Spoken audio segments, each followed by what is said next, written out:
आपण पाहत आहात प्रेस मीडिया न्यूज। बेकायदेशीर वाळू उपसावर व मोठ्या प्रमाणात साठा करून ठेवला आहे, कारवाई कधी? आंदोलनाचा 17वा दिवस, महसूल विभागाच्या भूमिकेवर गंभीर प्रश्न।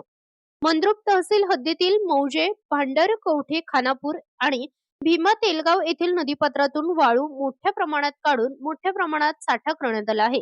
बेकायदेशीर वाळू साठा आणि वाहतूक तात्काळ बंद करून संबंधितांवर कठोर कारवाई करावी या मागणीसाठी ऑल इंडिया पॅथर सेनेच्या वतीने सोमवार दिनांक 20 जुलै 2026 पासून सोलापूर येथील जिल्हाधिकारी कार्यालय पूनम गेट येथे बेमुदत धरणे आंदोलन सुरू करण्यात आले आहे।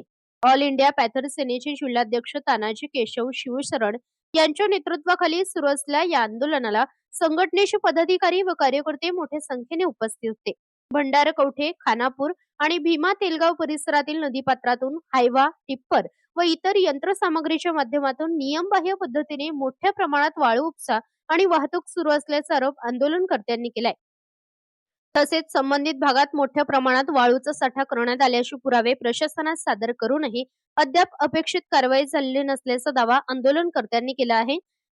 आंदोलनाला आज 17वा दिवस पूर्ण झाले असतानाही गौण खनिज विभाग, प्रांत अधिकारी, तहसीलदार, मंडळ अधिकारी आणि तलाठी स्तरावरून ठोस कारवाई झाली नसल्याचा आरोप ऑल इंडिया पॅथर सेनेने केला आहे। वाळू उपसा व वाहतुकीबाबत वारंवार तक्रारी, पुरावे आणि मागण्या करूनही प्रशासनाकडून कारवाई होत नसल्याने महसूल विभागाच्या भूमिकेवर गंभीर प्रश्न उपस्थित होत आहे।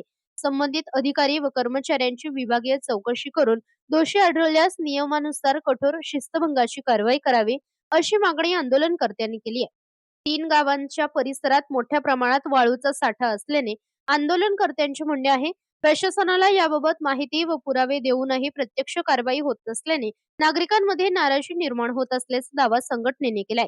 दरम्यान संबंधित अधिकारी व वाळू व्यावसायिक यांच्यात संगनमत असल्याचा गंभीर आरोपही आंदोलनकर्त्यांकडून करण्यात आले आहेत। प्रशासनाने या आरोपांबाबत वस्तुस्थिती स्पष्ट करून दोषी कोण आहे याची चौकशी करावी अशी मागणी पुढे करण्यात आली आहे। बेकायदेशीर वाळू उपसा व वाहतुकीवर तात्काळ कारवाई न झाल्यास आंदोलन अधिक तीव्र करण्याचा इशारा ऑल इंडिया पॅथर सेनेचे जिल्हाध्यक्ष तानाजी केशव शिवशरण यांनी दिला आहे। 15 ऑगस्ट पर्यंत प्रशासनाने कारवाई केली नाही तर आत्मदहन करण्याचा इशारा आंदोलनकर्त्यांनी दिल्याने प्रशासनासमोर आता गंभीर प्रश्न निर्माण झाला आहे। याच पार्श्वभूमीवर जिल्हा प्रशासनाने आंदोलनाची तातडीने दखल घेऊन संबंधित ठिकाणी प्रत्यक्ष पाहणी करावी, वाळू साठ्याची तपासणी करावी, बेकायदेशीर उत्खनन व वाहतुकीची चौकशी करावी आणि दोषी कायद्यानुसार कठोर कारवाई करावी अशी मागणी जोर धरत आहे। आंदोलनाचा 17वा दिवस उलटूनही कारवाई प्रतीक्षा कायम असल्याने आता महसूल विभाग नेमकी कोणती भूमिका घेणार आणि नदीपात्रात कथित बेकायदेशीर वाळू उपशाला आळा कधी बसणार याकडे आता सोलापूर जिल्ह्याचेच लक्ष लागले आहे। प्रतिनिधी Kamble, press media news, Solapur.